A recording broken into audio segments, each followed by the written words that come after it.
Bapak, Ibu, dan teman-teman yang dihormati. Assalamualaikum warahmatullahi wabarakatuh. Pada sore ini saya berada di Kecamatan Pujon, Kabupaten Malang. Dan pada sore ini saya akan membuat video dengan judul Indikator Tanah Dikatakan Subur. Sebelum video kami mulai, kami mohon bantuan Bapak-bapak, ibu-ibu, dan teman-teman untuk like, share, dan subscribe.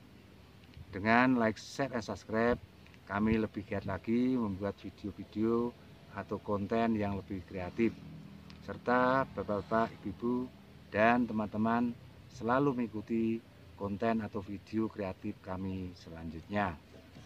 Salah satu masalah yang dihadapi dalam budidaya tanaman di tingkat petani adalah rendahnya produktivitas tanaman. Kesuburan tanah kian menurun akibat pengelolaan tanah yang kurang baik, penyemaran dari berbagai limbah, dan penggunaan pupuk kimia yang berlebihan.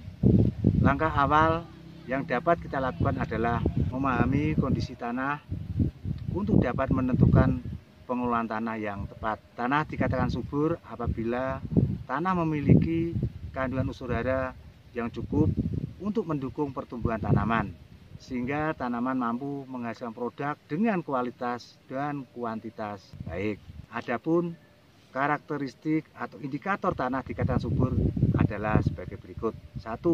Karakteristik fisik. Secara fisik 50% tanah tersusun atas mineral dan bahan organik, sedangkan 50% sisanya terdiri atas ruang pori yang terisi air dan udara.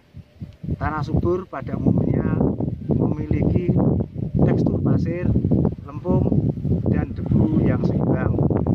Pasir akan mengalirkan udara masuk ke dalam tanah sehingga dapat membantu akar untuk bernapas. Persentase pasir di dalam tanah perlu diimbangi dengan lempung yang dapat mengikat air untuk diserap tanaman. Dan debu merupakan serpihan bahan organik yang secara tidak langsung mampu memperkaya unsur hara dengan tumbuh kembang tanaman. 2. Karakteristik kimia.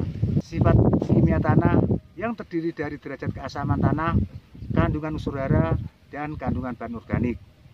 Tingkat keasaman tanah atau pH sangat berpengaruh terhadap kandungan unsur hara dan aktivitas mikroorganisme di dalam tanah.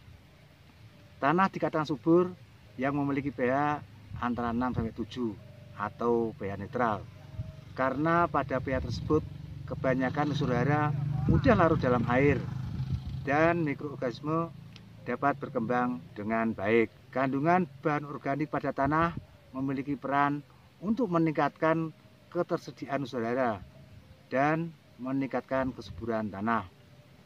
Dengan kata lain, penyerapan unsur hara lebih maksimal karena bahan organik dapat meningkatkan muatan negatif sehingga akan meningkatkan kapasitas tukar kation dari unsur hara. 3. Karakteristik biologi. Tanah dikatakan subur apabila terdapat aktivitas mikroorganisme. Mikroorganisme sangat berperan penting dalam pembentukan kesuburan tanah. Mikroorganisme akan membantu proses perombakan atau dekomposisi bahan organik menjadi humus yang baik untuk tumbuh kembang tanaman. Selain itu, banyaknya aktivitas mikroorganisme mampu menghasilkan CO2 dan membantu aerasi tanah, sehingga dapat membantu proses fotosintesa dari tanaman yang tumbuh di atasnya. Komponen atau karakteristik kesuburan tanah tidak dapat berjalan atau berdiri sendiri-sendiri, harus dilakukan secara bersamaan, sehingga tanaman yang ditanam dapat tumbuh dan berkembang dengan maksimal karena tercukupinya unsur hara di dalam tanah. Bapak-bapak, ibu-ibu, dan teman-teman yang dihormati, saya kira cukup sekian dulu video sore ini. Sekian, wassalamualaikum warahmatullahi wabarakatuh.